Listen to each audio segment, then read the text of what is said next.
سورۃ الجن مکی صورت ہے۔ بسم اللہ الرحمن الرحیم۔ قل اوحی الی انہ استمع نفر من الجن فقالوا انا سمعنا قرآنا عجبا۔ اے نبی کہیے میری طرف وحی کی گئی ہے کہ جنوں کے ایک گروہ نے غور سے سنا، پھر جا کر اپنی قوم کے لوگوں سے کہا ہم نے ایک بڑا عجیب قرآن سنا ہے جو راہ راست کی طرف رہنمائی کرتا ہے، اس لیے ہم اس پر ایمان لے آئے اور ہم ہرگز رب کے ساتھ شریک کسی کو نہیں کریں گے۔ عجیب کا مطلب عربی زبان میں عجبہ کا مطلب ہوتا ہے دل لبھانے والا، خوبصورت۔ عجیب قرآن سنا ہے یعنی مرسمرائزنگ، بیوٹیفل، پرکشش کلام سنا ہے، اس کی طرف انہوں نے اشارہ کیا۔ سن کر مان گئے، ایمان لے آئے، عمل شروع کر دیا اور تبلیغ بھی شروع کر دی۔ سپیڈ دیکھیں آپ ان کی۔ اور یہ کہ ہمارے رب کی شان بہت اعلیٰ اور عرفہ ہے، اس نے کسی کو بیوی یا بیٹا نہیں بنایا۔ اور یہ کہ ہمارے نادان لوگ اللہ کے بارے میں بہت ہی خلاف حق باتیں کہتے رہتے ہیں۔ اور یہ کہ ہم نے سمجھا تھا کہ انسان اور جن کبھی خدا کے بارے میں جھوٹ نہیں بول سکتے۔ اور یہ کہ انسانوں میں سے کچھ لوگ جنوں میں سے کچھ لوگوں کی پناہ مانگا کرتے تھے، اس طرح انہوں نے جنوں کا غرور اور زیادہ بڑھا دیا۔ مشرکین مکہ کی یہ رسم تھی کہ جب کسی وادی سے گزرتے تھے تو وہاں کے جن کی پناہ میں آیا کرتے تھے، جیسے ہم شیطان سے پناہ مانگتے ہیں، وہ جن سے پناہ مانگا کرتے تھے۔ اور یہ کہ انسانوں نے بھی وہی گمان کیا جیسا تمہارا گمان تھا کہ اللہ کسی کو رسول بنا کر نہ بھیجے گا۔ اور یہ کہ ہم نے آسمان کو ٹٹولا تو دیکھا کہ وہ پہرے داروں سے پٹا پڑا ہے اور شہابوں کی بارش ہو رہی ہے۔ یعنی یہ بات ہم پہلے کر چکے ہیں کہ جب قرآن نازل ہوا کرتا تھا تو اللہ تعالیٰ زبردست پہرے بٹھا دیا کرتا تھا آسمانوں کے اوپر۔ اور یہ کہ پہلے ہم سنگن لینے کے لیے آسمان میں بیٹھنے کی جگہ پا لیتے تھے، مگر اب جو چوری چھپے سننے کی کوشش کرتا ہے وہ اپنے لیے گھات میں ایک شہاب ثاقب لگا ہوا پاتا ہے، اللہ کے میزائل۔ ہم کتنے آنرڈ ہیں کہ اللہ تعالیٰ نے جو اس اہتمام کے ساتھ کتاب نازل کی، جس کے لیے اللہ تعالیٰ نے اتنے پہرے ساتوں آسمان پر بٹھا دیے، وہ آج میرے اور آپ کے ہاتھوں میں موجود ہے۔ امیجن کریں ایئرپورٹ سے لے کر آپ کے گھر تک ریڈ کارپٹ بچھا دیا جائے اور کوئی بہت ہی اہم ہستی جو ہے وہ آ رہی ہو، اور وہ اہم ہستی جو ہے ایئرپورٹ سے سیدھی آپ کے گھر میں لینڈ کرے، کیا آپ کو اپنے اوپر ایک آنر محسوس ہوگا؟ کتنا آپ خوش ہوں گی؟ جس کلام کو اللہ تعالیٰ نے اتنے پہروں کے ساتھ نازل فرمایا ہے آپ کے اور میرے ہاتھوں میں موجود ہے، اس کو اپنے سینوں میں سجائیے، اس کے عمل کو اپنے عمل میں ڈھالیے، یہی آپ کے اور میرے لیے جو ہے ایک VIP چیز بن جائے گی۔ اور یہ کہ ہماری سمجھ میں نہ آتا تھا کہ آیا زمین والوں کے ساتھ کوئی برا معاملہ کرنے کا ارادہ کیا گیا ہے یا ان کا رب انہیں راہ راست دکھانا چاہتا ہے۔ اور یہ کہ ہم میں سے کچھ لوگ صالح ہیں اور کچھ اس سے فروتر ہیں، ہم مختلف طریقوں میں بٹے ہوئے ہیں۔ اور یہ کہ ہم سمجھتے تھے کہ نہ زمین میں ہم اللہ کو عاجز کر سکتے ہیں، نہ بھاگ کر اسے ہرا سکتے ہیں۔ اور یہ کہ ہم نے جب ہدایت کی تعلیم سنی تو ہم اس پر ایمان لے آئے۔ اب جو کوئی بھی اپنے رب پر ایمان لے آئے گا اسے کسی حق تلفی یا ظلم کا خوف نہ ہوگا۔ پہلے قرآن کی خوبصورتی بیان کی اور پھر یہ بتا دیا کہ جب یہ خوبصورتی سے تم اٹیچ ہو جاؤ گے تو تمہیں ہدایت کی صفت مل جائے گی۔ اور یہ کہ ہم میں سے کچھ مسلم اللہ کے اطاعت گزار ہیں اور کچھ حق سے منحرف، تو جنہوں نے اسلام کا راستہ اختیار کر لیا انہوں نے نجات کی راہ ڈھونڈ لی، اور جو حق سے منحرف ہیں وہ جہنم کا ایندھن بننے والے ہیں۔ اے نبی کہو مجھ پر یہ وحی بھی کی گئی ہے کہ لوگ اگر راہ راست پر ثابت قدمی سے چلتے تو ہم انہیں خوب سیراب کرتے تاکہ اس نعمت سے ان کی آزمائش کریں، اور جو اپنے رب کے ذکر سے منہ موڑے گا اس کا رب اسے سخت عذاب میں مبتلا کر دے گا۔ اور یہ کہ مسجدیں اللہ کے لیے ہیں، لہٰذا ان میں اللہ کے ساتھ کسی اور کو نہ پکارو۔ اور یہ کہ جب اللہ کا بندہ اس کو پکارنے کے لیے کھڑا ہوا تو لوگ اس پر ٹوٹ پڑنے کے لیے تیار ہو گئے۔ رسول اللہ صلی اللہ علیہ وسلم مراد ہے۔ جب رسول اللہ نے بدعتوں والے معاشرے میں، ظلمات والے معاشرے میں، شرک والے معاشرے کے اندر اسلام کی تعلیمات دیں تو لوگوں نے ان کے اوپر جو ہے اپنے طریقے سے ذلت کا معاملہ کیا۔ آج بھی جو بندہ اللہ کے دین کو لے کر کھڑا ہوگا، اللہ کے رسول کی سنتوں کو زندہ کرے گا، لوگ اس کی طرف اس طرح بڑھیں گے، لوگ اس سے ناراض ہوں گے، لیکن ایمان رکھنے والا اللہ اس سے راضی ہے۔ اے نبی کہو کہ میں تو اپنے رب کو پکارتا ہوں، اس کے ساتھ کسی کو شریک نہیں کرتا۔ کہو میں تم لوگوں کے لیے کسی نقصان کا اختیار رکھتا ہوں نہ کسی بھلائی کا۔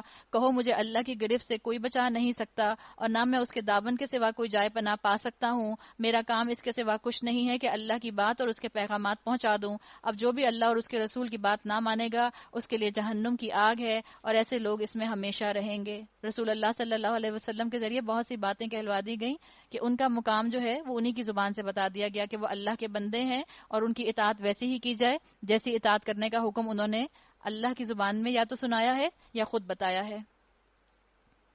یہ لوگ اپنی اس روش سے باز نہ آئیں گے یہاں تک کہ جب اس چیز کو دیکھ لیں گے جس کا ان سے وعدہ کیا جا رہا ہے تو انہیں معلوم ہو جائے گا کس کے مددگار کمزور ہیں، کس کا جتھا تعداد میں کم ہے۔ قل ان ادری اقریب ما توعدون ام یجعل لہ ربی امدا، میں نہیں جانتا کس چیز کا وعدہ تم سے کیا جا رہا ہے، وہ قریب ہے یا میرا رب اس کے لیے کوئی لمبی مدت مقرر فرماتا ہے۔ وہ عالم الغیب ہے، اپنے غیب پر کسی کو مطلع نہیں کرتا سوائے اس رسول کے جسے اس نے علم الغیب دینے کے لیے پسند کر لیا ہو، یعنی جس کو اللہ چاہتا ہے اتنا ہی علم کا، غیب کا علم دے دیتا ہے، تاکہ وہ تو اس کے آگے اور پیچھے وہ محافظ لگا دیتا ہے تاکہ وہ جان لے کہ انہوں نے اپنے رب کے پیغامات پہنچا دیے اور وہ ان کے پورے ماحول کو احاطہ کیے ہوئے ہے اور ایک ایک چیز کو اس نے گن رکھا ہے۔ ہر چیز اللہ کے ہاں حساب کے ساتھ ہے۔ کتنے ریت کے ذرے ہیں اس زمین کے اوپر، اللہ یہ بھی جانتا ہے۔ کتنے بارش کے قطرے برستے ہیں، اللہ یہ بھی جانتا ہے۔ کتنی مرتبہ میں نے اللہ اکبر کہا، اللہ جانتا ہے۔ کتنی مرتبہ میں نے غیبت کی، اللہ جانتا ہے۔ کتنی مرتبہ میں نے جھوٹ بولا، اللہ جانتا ہے۔ اللہ ایک ایک چیز کو جاننے اور گن کر رکھنے والا ہے۔ سورۃ مزمل، مزمل کا مطلب ہوتا ہے اوڑھ لپیٹ کر لیٹنے والا یا سونے والا۔ سورہ مدثر اور مزمل دونوں کا تقریباً ایک ہی مفہوم ہوتا ہے، ایک ہی معنی ہوتے ہیں۔ مکی صورت ہے۔ بسم اللہ الرحمن الرحیم، یا ایھا المزمل قم اللیل الا قلیلا نصفہ او انقص منہ قلیلا او زد علیہ ورتل القرآن ترتیلا۔ اے اوڑھ لپیٹ کر سونے والے، رات کو نماز میں کھڑے رہا کرو مگر کم، آدھی رات یا اس سے کچھ کم کر لو یا اس سے کچھ زیادہ بڑھا دو، اور قرآن کو خوب ٹھہر ٹھہر کر پڑھا کرو، ترتیل کے ساتھ پڑھا کرو، یعنی سمجھ کر پڑھا کرو، ہر لفظ کو اس کا حق ادا دیتے ہوئے پڑھا کرو۔ ہاں یہ ضرور یاد رکھیں، ہر علم کے اندر انسان غلو میں جا سکتا ہے۔ اتنے غلو کا شکار نہ ہو کہ آپ تجوید پڑھتے پڑھتے قرآن کا فہم حاصل کرنا چھوڑ دیں۔ قرآن کا فہم ترتیل کے اندر شامل ہے، قرآن کے ہر لیٹر کو اس کا حق دینا قرآن کی ترتیل کے اندر شامل ہے۔ ایک شخص نے آپ صلی اللہ علیہ وسلم کو دیکھا کہ ایک شخص کو آپ صلی اللہ علیہ وسلم نے دیکھا کہ وہ قرآن پڑھ رہا تھا اور رو رہا تھا۔ آپ صلی اللہ علیہ وسلم نے کہا یہ ترتیل سے قرآن پڑھ رہا ہے، تو جب فہم ہوگا تو رونا آئے گا۔ صرف مخارج نکالنے کی کوشش کرتے رہیں گے، قاف قاف قاف پہ اٹکے رہیں گے، اور پتہ چلا 6 سال گزر گئے ابھی تک ہم سے جو ہے وہ اعوذ نہیں نکلنے پا رہا ہے اور آئین نہیں نکلنے پا رہا ہے۔ اتنا نہ کریں، ایگزیجریشن نہ کریں، ایک علم کو بیلنس کے اندر استعمال کریں، اللہ سے دعا کریں، علم حاصل کرنے کے لیے جڑ جائیں، اللہ آپ کو انشاءاللہ سکھائے گا، اور ساتھ ساتھ فہم بھی حاصل کریں۔ ترتیل کے اندر یہ بات بھی آتی ہے کہ انسان جب قرآن پڑھے تو اس کے جذبات اس کے ساتھ سنکرنائز ہوں، اٹیچڈ ہوں۔ تجوید کے ساتھ تلاوت کی روح مجروح نہیں ہونی چاہیے کہ ہم مخارج میں اتنا کھو جائیں کہ ہمیں یہ یاد ہی نہ رہے کہ اس آیت کے اندر اصل میں لکھا ہوا کیا تھا، سبق کیا تھا میرے لیے۔ بیلنس طریقے سے ہر چیز کو لے کر چلا جائے، اور قرآن کا مقصد یاد رکھیں، قرآن کا مقصد ہدایت ہے۔ تو تیز تیز بھی نہیں پڑھنا، آپ نے اور میں نے پراپر تجوید کے ساتھ پڑھنا ہے، اور پراپر تجوید کے ساتھ پڑھیں گے تو یقیناً ہم قرآن پر قرآن ختم نہیں کر سکتے۔ تم نے کتنے قرآن پڑھے؟ کہیں اگر آپ افطار پارٹی میں چلے جائیں تو سب سے فیوریٹ سوال سب کا ہوتا ہے کتنے قرآن پڑھ لیے؟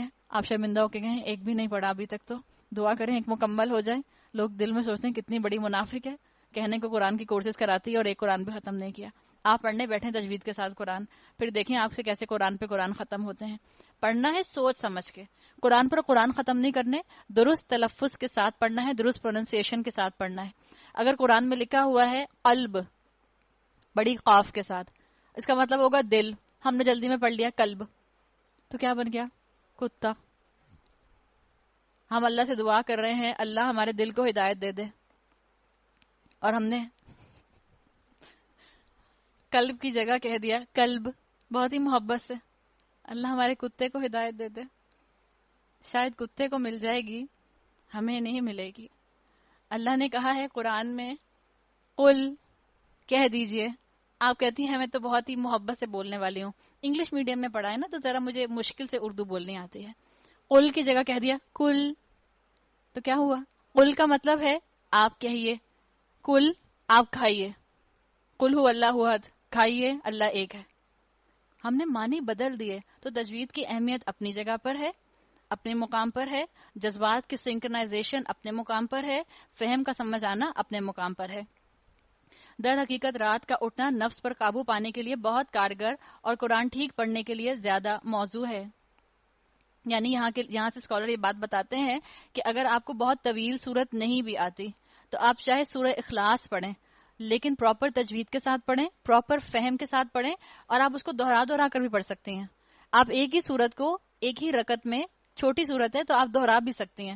مثال کے طور پر آپ کو نہیں آتا زیادہ قرآن، آپ کو نہیں حفظ ہے ابھی تک، تو آپ سورہ اخلاص کو 4 دفعہ پڑھ لیں، 5 دفعہ پڑھ لیں، جتنی دفعہ آپ کا دل چاہتا ہے، جس میں آپ کو لگے گا کہ آپ کا اور اللہ کا کنیکشن بن جائے گا، آپ کے دل پر تاثر قائم ہو جائے گا. دل پر تاثر قائم ہونا اصل چیز ہے.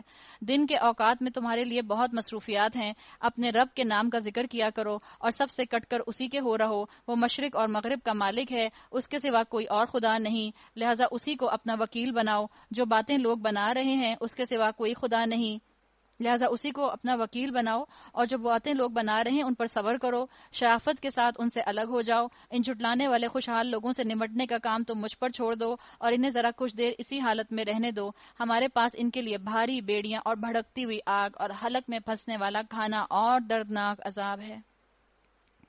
ہم دنیا کے لیے بڑے تیز ہیں اور آخرت کے لیے سست ہیں. ہم دنیا کے لیے بڑی شارپ عقلیں رکھتے ہیں اور آخرت کے لیے احمق ہیں ہم سب. ہمیں کوئی فکر نہیں اپنی آخرت کی. یہ اس دن ہوگا جب زمین اور پہاڑ لرز اٹھیں گے. پہاڑوں کا حال ایسا ہو جائے گا جیسے ریت کے ڈھیر ہیں جو بکھرے جا رہے ہیں.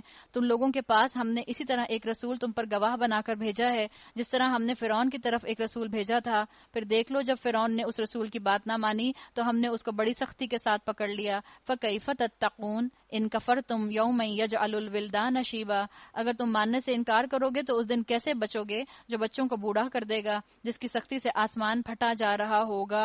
تو تمہاری کیا کنٹیجنسی پلان ہے اس دن کے لیے؟ کیا تمہاری تیاری ہے؟ آگے بھی آپ اور میں ایسے موضوعات پڑھتے رہیں گے. پچھلے پارے سے آپ دیکھ رہی ہیں قیامت کی بہت سی باتیں جو ہیں بتائی جا رہی ہیں، قیامت کی ہولناکی بیان کی جا رہی ہے. آپ صلی اللہ علیہ وسلم کی حدیث کا مفہوم آتا ہے قیامت سے پہلے صرف وہ لوگ ہوں گے جن کے دل میں ایمان نہ ہوگا، جو نیکی اور بھلائی سے مانوس نہ ہوں گے اور رزق ان پر خوب برس رہا ہوگا. اللہ ایمان والوں کو اٹھا لے گا قیامت سے پہلے. اللہ کا وعدہ تو پورا ہو کر ہی رہنا ہے. اب اگر کسی کو بچنا ہے تو کیا کرے؟ اللہ نے بتا دیا. یہ ایک نصیحت ہے. اب جس کا جی چاہے فمن شاء اتخذ الی ربہ سبیلا، جس کا جی چاہے اپنے رب کی طرف جانے کا راستہ اختیار کر لے. اے نبی تمہارا رب جانتا ہے تم کبھی 2/3 رات کے قریب اور کبھی آدھی رات اور کبھی 1/3 رات میں عبادت میں کھڑے ہوتے ہو، اور تمہارے ساتھیوں میں سے ایک گروہ یہ عمل کرتا ہے. اللہ ہی رات اور دن کے اوقات کا حساب رکھتا ہے. اسے معلوم ہے تم لوگ اوقات کا ٹھیک شمار نہیں کر سکتے، لہٰذا اس نے تم پر مہربانی فرمائی. اب جتنا قرآن آسانی سے پڑھ سکتے ہو پڑھ لیا کرو. اسے معلوم ہے کہ تم میں کچھ مریض ہوں گے، کچھ دوسرے لوگ اللہ کے فضل کی تلاش میں سفر کرتے ہیں، اور کچھ اور لوگ اللہ کی راہ میں جنگ کرتے ہیں. فَقْرَؤُوا مَا تَيَسَّرَ مِنْ، پس جتنا قرآن و آسانی پڑھا جا سکے پڑھ لیا کرو. بتا دیا جو جتنی عبادت کر سکے کر لے. انسینٹیو دیا جا رہا ہے تہجد کی نماز میں اٹھنے کا. آپ 2 رکعت پڑھ سکتی ہیں، آپ 2 رکعت پڑھیے. آپ 8 رکعت پڑھ سکتی ہیں، آپ 8 رکعت پڑھیے. کوشش ضرور کیجیے، ارادہ کیجیے، اللہ مدد کرے گا. نماز قائم کرو، زکوٰۃ دو، اللہ کو اچھا قرض دیتے رہو، اور جو بلائی تم اپنے لیے آگے بھیجو گے کیا ہوگا؟ اسے اللہ کے ہاں موجود پاؤ گے. وہی زیادہ بہتر اور اس کا سب سے بڑا اجر دینے والا ہے. وَاسْتَغْفِرُ اللَّهَ، اللہ سے مغفرت مانگو. ان اللہ غفور الرحیم، بے شک اللہ بڑا غفور اور رحیم ہے. بتا دیا گیا اللہ کی راہ میں اپنے آپ کو کھپاؤ، اللہ کی راہ میں اپنے آپ کو لگاؤ. قیام اللیل کرو. اور قیام النہار کیسے کرو گے؟ قیام النہار کرنے کا موقع تم کو سورہ مدثر میں دیا جا رہا ہے. مدثر میں بھی اوڑھ لپیٹ کر لیٹنے والے کا مفہوم آتا ہے. مکی صورت ہے. بسم اللہ الرحمن الرحیم. یا ایھا المدثر قم فانذر وربک فکبر وثیابک فطہر والرجز فہجر ولا تمنن تستکثر ولربک فاصبر. اے اوڑھ لپیٹ کر لیٹنے والے، اٹھو اور خبردار کرو. قم، محبتوں کی گرمی کا وقت گیا. محبتیں اب نفرتوں میں بدلیں گی، اور کیا ہوگا؟ اب چند ایمان والے ہی رہ جائیں گے. یہ جو قم کا لفظ ہے، اس قم کے لفظ نے اللہ کے رسول صلی اللہ علیہ وسلم کو ایسا کھڑا کیا کہ اللہ کے رسول 23 سال تک کھڑے رہے، قربانی دیتے رہے، جہاد کرتے رہے. محبتوں سے نکال کر آپ کو مخالفتوں کی آندھی کے اندر اس قم کے لفظ کے ذریعے لایا گیا، اور کتنے سال تک آپ ثابت قدمی سے کھڑے رہے. اللہ نے بتا دیا رات میں جہاد کرو تہجد پڑھ کے، دن میں جہاد کرو لوگوں تک پہنچ کر. اور اپنے رب کی بڑائی بیان کرو۔ رب کی بڑائی کیسے بیان ہوگی؟ اللہ کا دیا ہوا جسم ہے، اللہ کا نظام نافذ ہونا چاہیے۔ اللہ کا دیا ہوا گھر ہے، اللہ کا نظام نافذ ہونا چاہیے۔ اللہ کی دی ہوئی زمین ہے، اللہ کا نظام نافذ ہونا چاہیے۔ لکلمت اللہ ہی العلیٰ، اللہ کی زمین پر اللہ کی شریعت بالفعل نافذ ہونی چاہیے۔ اپنے کپڑے پاک رکھو، گندگی سے دور رہو، احسان نہ کرو زیادہ حاصل کرنے کے لیے، اور اپنے رب کی خاطر صبر کرو۔ اچھا، جب سور میں پھونک ماری جائے گی وہ دن بڑا ہی سخت ہوگا، کافروں کے لیے ہلکا نہ ہوگا۔ چھوڑ دو مجھے، کون کہہ رہا ہے چھوڑ دو مجھے؟ ذرنی ومن خلقت وحیدا، اللہ کہہ رہا ہے مجھے چھوڑ دو اور اس شخص کو جس سے میں نے اکیلا پیدا کیا، بہت سا مال اس کو دیا، اس کے ساتھ حاضر رہنے والے بیٹے دیے، اس کے لیے ریاست کی راہ ہموار کی، پھر وہ طمع رکھتا ہے کہ میں اسے اور زیادہ دوں۔ ولید بن مغیرہ کے لیے آتا ہے کہ اللہ تعالیٰ نے ولید بن مغیرہ کو موقع دیا تھا، لوگ اس کے پاس آئے تھے کہ آپ بتائیں آپ کا محمد رسول اللہ کے بارے میں کیا خیال ہے۔ اگر ایمان جو دل میں آیا تھا ایک دیر تھوڑے سے سیکنڈ کے لیے اس پر یہ قائم رہتا تو مسلمان ہو جاتا، لیکن اس کی دولت نے اس کی آنکھوں کو چکا چوند کر دیا۔ اللہ نے کہا نا، اللہ نے اس کے لیے راہ ہموار کی تھی، پھر وہ طمع رکھتا ہے کہ میں اسے اور زیادہ دوں، ہرگز نہیں، وہ ہماری آیات سے اناد رکھتا ہے، میں تو اسے عنقریب ایک کٹھن چڑھائی چڑھاؤں گا۔ اور یہاں کے اندر یہ جو اللہ نے یہاں کریکٹر بتایا ہے، to whom it may concern، جو اس کے اندر آ جائے وہ اس کریکٹر اسکیچ کو دیکھ لے۔ جو ایسا رویہ رکھتا ہے، جو اپنی نعمتوں میں مصروف ہے اور اللہ کا نافرمان ہے، وہ دیکھ لے کہ وہ دین کی خدمت نہیں کر رہا، وہ اپنے بھی لیے اچھائی نہیں سمیٹ رہا، وہ اپنا ہی نقصان کر رہا ہے۔ اس نے سوچا اور کچھ بات بنانے کی کوشش کی۔ کل کا خوف انسان کو آج عمل نہیں کرنے دیتا، مستقبل کے فیئرز انسان کو آج رب کا فرما بردار نہیں بننے دیتے۔ اس نے بھی سوچا اور کچھ بات بنانے کی کوشش کی۔ خدا کی مار اس پر کیسی بات بنانے کی کوشش کی، ہاں خدا کی مار اس پر کیسی بات بنانے کی کوشش کی۔ پھر لوگوں کی طرف دیکھا، پھر پیشانی سکیڑی اور منہ بنایا، پھر پلٹا اور تکبر میں پلٹ گیا۔ آخرکار بولا، یہ کچھ نہیں ہے مگر ایک جادو جو پہلے سے چلا آ رہا ہے۔ کیسا انسان ہے یہ؟ ایسا انسان ہے جس نے نہ صرف اپنے آپ کو دین سے بدزن کیا ہے، اس نے اور لوگوں کو بھی دین سے بدزن کر دیا۔ چاہتا تو رسول اللہ صلی اللہ علیہ وسلم کی تصدیق کر کے ایمان لے آتا اور اپنے پورے قبیلے کو مسلمان کر لیتا اور اپنے لیے صدقہ جاریہ سمیٹ لیتا، لیکن اس نے یہ نہ کیا۔ لیڈر تھا، اپنی رائے سے خود بھی گمراہ ہوا، اپنے پیچھے کئی لوگوں کو اس نے گمراہ کیا۔ یہ تو انسانی کلام ہے۔ ان قریب میں اسے دوزخ میں جھونک دوں گا، تم کیا جانو کیا ہے وہ دوزخ، نہ باقی رکھے نہ چھوڑے، کھال جھلس دینے والی۔ 19 کارکن اس پر مقرر ہیں، ہم نے دوزخ کے یہ کارکن فرشتے بنائے ہیں، ان کی تعداد کو کافروں کے لیے فتنہ بنا دیا ہے تاکہ اہل کتاب کو یقین آ جائے اور ایمان لانے والوں کا ایمان بڑھے، اور اہل کتاب اور مومنین کسی شک میں نہ رہیں، اور دل کے بیمار اور کفار یہ کہیں کہ بھلا اللہ کا اس عجیب بات سے کیا مطلب ہو سکتا ہے۔ کذالک یضل اللہ من یشاء ویہدی من یشاء، اسی طرح اللہ جسے چاہتا ہے گمراہ کر دیتا ہے، جسے چاہتا ہے ہدایت بخشتا ہے۔ تیرے رب کے لشکروں کو خود اس کے سوا کوئی نہیں جانتا، اور اس دوزخ کا ذکر اس کے سوا کسی غرض کے لیے نہیں کیا گیا کہ لوگوں کو اس سے نصیحت حاصل ہو۔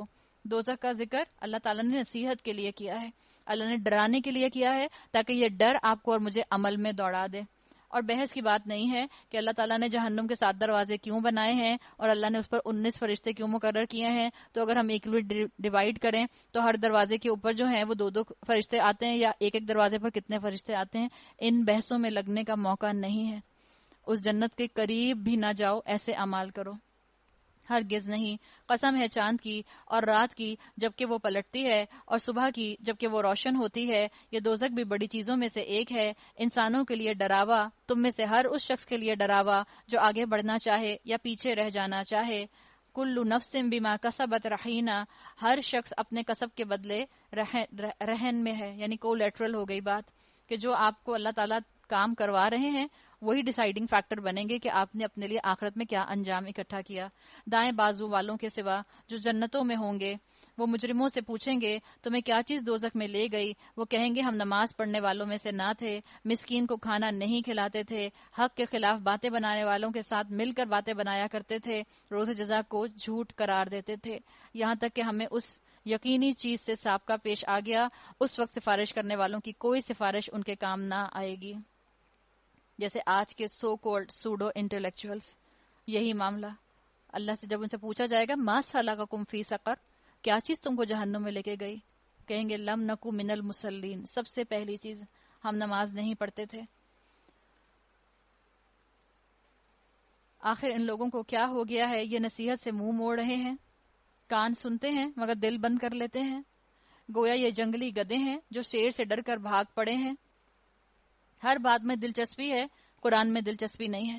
ہر بات انٹرسٹنگ لگتی ہے، شریعت انٹرسٹنگ نہیں لگتی، بلکہ ان میں سے تو ہر ایک یہ چاہتا ہے کہ اس کے نام کھلے خط بھیجے جائیں۔ ہرگز نہیں، اصل بات یہ ہے یہ آخرت کا خوف نہیں رکھتے، ہرگز نہیں، یہ تو ایک نصیحت ہے، اب جس کا چاہے اس سے سبق حاصل کرے، اور یہ کوئی سبق حاصل نہ کریں گے الا یہ کہ اللہ ہی چاہے، اور وہ اس کا حقدار ہے کہ اس سے تقویٰ کیا جائے۔ ہوا اہل التقوی و اہل المغفرہ، اور وہ اس کا اہل ہے کہ تقویٰ کرنے والوں کو بخش دے۔ تو ہم دعا کرتے ہیں کہ اللہ تعالی ہمارا سینہ کھول دے اس شریعت کے لیے، اہدنا الصراط المستقیم۔ سورہ قیامہ جو اس کا عنوان ہے وہی اس کا مضمون ہے۔ بسم اللہ الرحمن الرحیم، لا اقسم بیوم القیامہ ولا اقسم بالنفس اللوامہ، میں قسم کھاتا ہوں قیامت کے دن کی، اور نہیں میں قسم کھاتا ہوں ملامت کرنے والے نفس کی۔ یہ وہی تیسرا نفس جس کا ہم نے ذکر کیا تھا سورہ یوسف کے اندر بھی، بلیم کرنے والا نفس، ایک جج کے طور پر جو انسان کے اندر بیٹھا ہوتا ہے، جس کو آپ ضمیر کہتے ہیں، جو برائی پر آپ کو روکتا ہے، جس کے لیے ایک فلاسفر جو تھا کانٹ، اس نے بھی کہا تھا کہ ہر انسان کے اندر ایک جج بیٹھا ہوا ہے، starry heaven above and moral laws within. یہ بتا دیتے ہیں انسان کو کہ انسان نے کب غلطی کی اور کب انسان نے اچھائی کی طرف قدم اٹھایا۔ تو یہ دو جج آپ کے لیے موجود ہیں۔ کیا انسان یہ سمجھ رہا ہے کہ ہم اس کی ہڈیوں کو جمع نہ کر سکیں گے؟ کیوں نہیں، ہم تو اس کی انگلیوں کے پور پور تک ٹھیک بنا دینے پر قادر ہیں۔ سائنس نے 1880 میں یہ بات ڈسکور کی تھی کہ جو فنگر پرنٹس ہوتے ہیں یہ ہر انسان کا اپنا سگنیچر ہیں۔ ایک برٹش سائنٹسٹ تھے ہنری فورڈ، انہوں نے یہ ڈسکوری کی تھی کہ ہر انسان کا، دنیا میں جتنے بھی انسان ہیں، ہر انسان کے فنگر پرنٹس بالکل الگ ہوتے ہیں، اس کی اپنی آئیڈینٹی ہے۔ اللہ تعالیٰ نے یہ حقیقت 1450 سال پہلے ہمیں قرآن میں بتا دی، اور اللہ نے کہا نہ صرف ہم تمہارا جسم صحیح بنا کر کھڑا کر دیں گے، ہم تو تمہارے فنگر پرنٹس وہی بنا دیں گے جو دنیا میں تھے۔ مگر انسان چاہتا یہ ہے کہ آگے بھی بدعمالیاں کرتا رہے، پوچھتا ہے آخر کب آنا ہے وہ قیامت کا دن۔ جس کو نہیں ماننا ہوتا وہ وقت گزاری کرتا ہے، وہ کئی دلائل دیکھ کر بھی نہیں مانگتا۔ اللہ نے بتا دیا کہ اس دن تو تمہاری کنٹینیوٹی آف کانشیسنس ہوگی۔ پھر جب دیدے پتھرا جائیں گے، چاند بے نور ہو جائے گا، چاند اور سورج ملا کر ایک کر دیے جائیں گے، اس وقت یہی انسان کہے گا جو بڑا سمارٹ ایلیکٹ بنتا تھا، بڑا اسٹریٹ سمارٹ بنتا تھا، بڑا اپنے آپ کو ورلڈلی وائز سمجھتا تھا، دنیا والا سمجھتا تھا، کہاں بھاگ کر جاؤں، کہے گا کہاں بھاگ کر جاؤں۔ ہرگز نہیں، وہاں کوئی جائے پناہ نہ ہوگی، اس روز تیرے رب ہی کے سامنے جا کر ٹھہرنا ہوگا۔ اس روز انسان کو اس کا سب اگلا پچھلا کیا کرایا بتا دیا جائے گا۔ بل الانسان علی نفسہ بصیرہ، بلکہ انسان خود ہی اپنے آپ کو خوب جانتا ہے، چاہے وہ کتنی ہی معذرتیں پیش کرے۔ انسان خود ڈیلے کرتا ہے، اور عمل کو ڈیلے کرتا ہے، اور نیکی کو ڈیلے کرتا ہے، کل کروں گا، پرسوں کروں گا، عید کے بعد کروں گا، اگلے رمضان کروں گا، عمرے کے بعد کروں گا، حج کے بعد کروں گا، 40 سال کی عمر میں کروں گا، اور ڈیلے کرتے کرتے کرتے کرتے برف کی طرح یہ زندگی پگھلتی جا رہی ہے۔ دین کی طرف تو نہ آیا، موت کی طرف بڑھ گیا۔ اے نبی، اس وحی کو جلدی جلدی یاد کرنے کے لیے اپنی زبان کو حرکت نہ دیجیے، اس کو یاد کرا دینا اور پڑھوا دینا ہمارے ذمہ ہے، لہٰذا جب ہم اسے پڑھ رہے ہوں اس وقت تم اس کی قرات کو غور سے سنتے رہو، پھر اس کا مطلب سمجھا دینا بھی ہمارے ہی ذمہ ہے۔ رسول اللہ صلی اللہ علیہ وسلم کے لیے آتا ہے کہ اللہ کے رسول جلدی جلدی وحی کو حفظ کرنے کے لیے اپنی زبان کو جو تھے وہ موو کیا کرتے تھے، تو اللہ کے رسول کو تسلی دلوائی گی کہ آپ پریشان نہ ہوں، اللہ کی ذمہ داری ہے آپ کو حفظ کروانا، اللہ کی ذمہ داری ہے اس کی حفاظت کرنا، اللہ آپ کو یاد کروا دے گا، آپ جلدی نہ کیجیے۔ اللہ نے کہہ دیا اس کا سمجھا دینا بھی ہمارے ذمہ ہے، یعنی اس کے لیے یہ بات اسکالرز یہ بات بتاتے ہیں کہ یہاں پر جو آیا ہے ثم ان علینا و بیانا، قرآن کا بیان کرنا اور اس کا پہنچا دینا اللہ کے ذمہ، جیسے اللہ نے قرآن پہنچایا، اللہ کے رسول صلی اللہ علیہ وسلم کے اوپر جس ترتیب سے قرآن نازل ہوا وہ تھی ترتیب نزولی، وہ الگ تھی۔ اللہ کے رسول صحابہ کو بتایا کرتے تھے کہ کس سورت کو، کس آیت کو کس سورت میں رکھا جائے اور کس نمبر پر رکھا جائے۔ قرآن لکھا جا رہا تھا، ساتھ ساتھ حفظ ہو رہا تھا صحابہ کے اندر، اور ساتھ ساتھ لکھا جا رہا تھا۔ قرآن جلدوں کے درمیان میں، جیسے آپ کے اور میرے ہاتھ میں ہے، بین الدفتین، دو گتوں کے درمیان، دو جلدوں کے درمیان، یہ حضرت ابو بکر کے دور میں ہوا ہے۔ رسول اللہ صلی اللہ علیہ وسلم کے دور میں ترتیب نزولی اور ترتیب مصحف، اس کے مطابق ترتیب مصحف کے مطابق قرآن کو ترتیب دے دیا گیا تھا. آپ صلی اللہ علیہ وسلم کے سینے میں جو قرآن حفظ تھا وہ ترتیب مصحف کے اعتبار سے تھا، جو آپ کے اور میرے ہاتھ میں مصحف ہے. صحابہ جو قرآن حفظ کیا کرتے تھے، جو حفاظ تھے، وہ اسی سیکوینس پر حفظ کرتے تھے جس سیکوینس پر آپ کی اور میرے پاس قرآن ہے اس وقت ہاتھوں میں موجود، جس کو ترتیب مصحف کہتے ہیں. قرآن لکھا ہوا موجود تھا، لیکن کسی کے پاس کچھ صورتیں تھیں، کسی کے پاس کچھ صورتیں تھیں، کسی کے پاس کچھ صورتیں تھیں. پیپر تو تھا نہیں، کہیں وہ اونٹ کی شولڈر بون پہ لکھا ہوتا تھا، کہیں لیدر پر لکھا ہوتا تھا، کہیں کسی کپڑے پر لکھا ہوتا تھا. حضرت ابو بکر کے دور میں جب بہت سے حفاظ شہید ہوئے، اس وقت اس چیز کی ضرورت پیش آئی کہ قرآن کو جو ہے ایک جلد کے درمیان میں اکٹھا کر دیا جائے اور اس کی کاپیز بنوا لی جائیں، اس کو محفوظ کر لیا جائے، اس لیے کہ اس وقت تک پیپر ایجاد ہو چکا تھا. تو قرآن کی حفاظت اللہ کے ذمہ ہے، اور اس کا بیان ہم نے بات کی ہے پہلے بھی. قرآن کا بیان، قرآن کے بعض مقامات کی تشریح قرآن خود کرتا ہے، اور قرآن کے بعض احکامات کی تشریح رسول اللہ صلی اللہ علیہ وسلم کی سنت کرتی ہے. اللہ نے کہا یہ ہماری ذمہ داری ہے، اور اللہ نے اس ذمہ داری کی وجہ سے قرآن کو بھی محفوظ رکھا ہے، سنت رسول صلی اللہ علیہ وسلم کو بھی محفوظ رکھا ہے. ہرگز نہیں. اصل بات یہ ہے کہ تم لوگ جلدی حاصل ہونے والی چیز یعنی دنیا سے محبت رکھتے ہو اور آخرت کو چھوڑ دیتے ہو. اس روز کچھ چہرے تر و تازہ ہوں گے، اپنے رب کی طرف دیکھ رہے ہوں گے، کچھ چہرے اس روز اداس ہوں گے اور سمجھ رہے ہوں گے کہ ان کے ساتھ کمر توڑ برتاؤ ہونے والا ہے. ہرگز نہیں. جب جان حلق تک پہنچ جائے گی اور کہا جائے گا ہے کوئی جھاڑ پھونک کرنے والا، کلا اذا بلغت التراقی، جب حلق میں آ کے سانس اٹک جاتی ہے، پیروں سے نکلنا شروع ہوتی ہے اور حلق میں آ کے اٹک جاتی ہے، اور کہا جاتا ہے وقیل من راق، ہے کوئی جھاڑ پھونک کرنے والا. آج کی زبان میں کہا جائے ہے کوئی ڈاکٹر، کوئی وینٹیلیٹر پر ڈال دو، کوئی اس کے لیے کوئی کام کرو، کوئی دوا اس کے لیے لے کر آؤ. وظن انہ الفراق، اور مرنے والا پہچان جاتا ہے کہ اس کے جانے کا، اس کی جدائی کا وقت ہے. والتفت الساق بالساق، پنڈلی پنڈلی سے مل جاتی ہے. کسی نے کہا دنیا کا آخری دن آخرت کا پہلا دن، اور دنیا کا آخری دن انسان کی بے بسی کا عالم شو کرتا ہے. پہلے انسان کی زبان بند ہوتی ہے، پہلے انسان کی طاقت ختم ہوتی ہے، پھر انسان کی زبان بند ہوتی ہے، پھر انسان کی آنکھیں بند ہوتی ہیں، اور پھر انسان کے کان بند ہو جاتے ہیں، اور ملک الموت روح کو لے کر چلے جاتے ہیں. پنڈلی سے پنڈلی مل جاتی ہے. کمزوری کا وقت، وہ دن ہوگا تیرے رب کی طرف روانگی کا. مگر اس نے نہ سچ مانا اور نہ نماز پڑھی، بلکہ جھٹلایا اور پلٹ گیا، پھر اکڑتا ہوا اپنے گھر والوں کی طرف چل دیا. یہ روش تیرے ہی لیے سزاوار ہے، تجھی کو زیب دیتی ہے. ہاں یہ روش تیرے ہی لیے سزاوار ہے، تجھی کو زیب دیتی ہے. ایحسب الانسان ان یترک سدی، کیا انسان نے یہ سمجھا ہے کہ بیکار ہی چھوڑ دیا جائے گا؟ ہم پیچھے پڑھ آئے ہیں افحسبتم، کیا تم نے یہ سمجھا ہے کہ ہم نے تمہیں بے مقصد پیدا کیا؟ جانور تھوڑی ہو، خالی مزے کے لیے تھوڑی آئے ہو، خالی جو تم صرف سلوگنز کے اوپر جو ہے اپنی زندگی چلانے کے لیے تھوڑی آئے ہو. با مقصد زندگی ہے تمہاری. کیا وہ حقیر پانی کا نطفہ نہ تھا جو رحم مادر میں ٹپکایا جاتا ہے، پھر وہ ایک لوتھڑا بنا، اور پھر اللہ نے اس کا جسم بنایا اور اس کے اعضاء درست کیے، پھر اس سے مرد اور عورت کی دو قسمیں بنائیں. نطفے کی طرف ضمیر جا رہی ہے جو من ہو آیا ہے، ہو کے اندر ضمیر جاری ہے مرد کی طرف. مرد کا نطفہ ڈیسائیڈ کرتا ہے، کیونکہ مرد کے پاس ایکس کروموزومز اور وائی کروموزومز ہوتے ہیں کہ بیٹا ہوگا یا بیٹی ہوگا.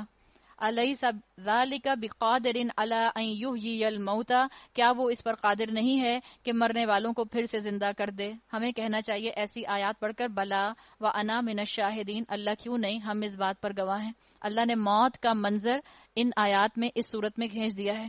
جب کسی کی جان نکلتی ہے اور حلق میں آ کر اٹک جاتی ہے، وہ وقت جس کے اوپر کوئی انسان کسی کی مدد نہیں کر سکتا. آپ صلی اللہ علیہ وسلم کی ایک حدیث آتی ہے، قبیلہ اوس کا ایک مدینے کا ایک قبیلہ تھا، اس کے سردار تھے، آپ نے نام سنا ہوگا، سعد بن معاذ. رسول اللہ صلی اللہ علیہ وسلم کو بہت محبوب تھے.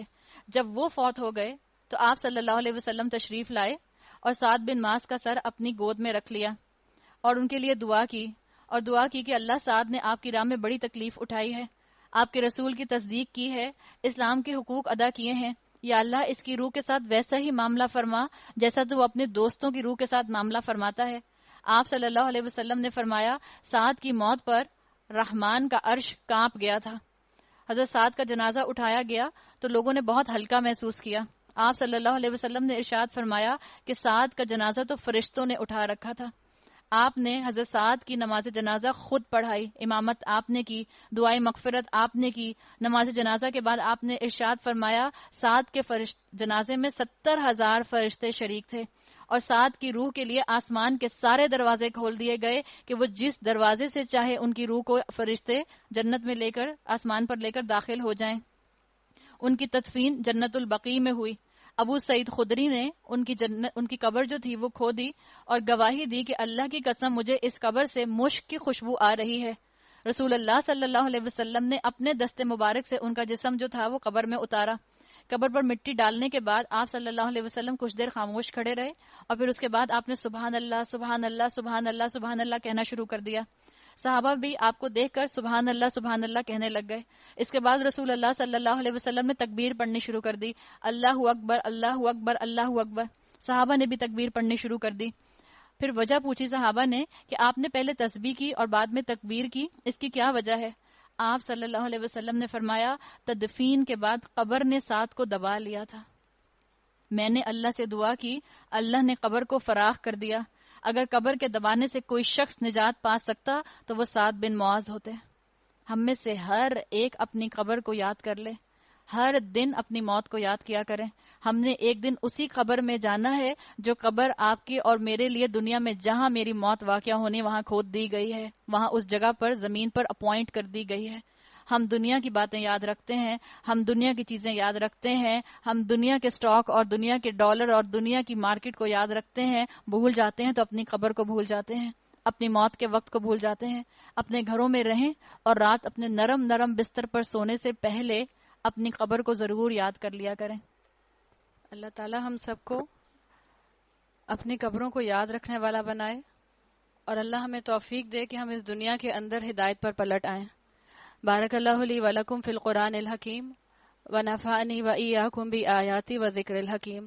سبحانک اللہم وبحمدک نشہد ان لا الہ الا انت نستغفرک ونتوب الیک۔ السلام علیکم ورحمۃ اللہ وبرکاتہ۔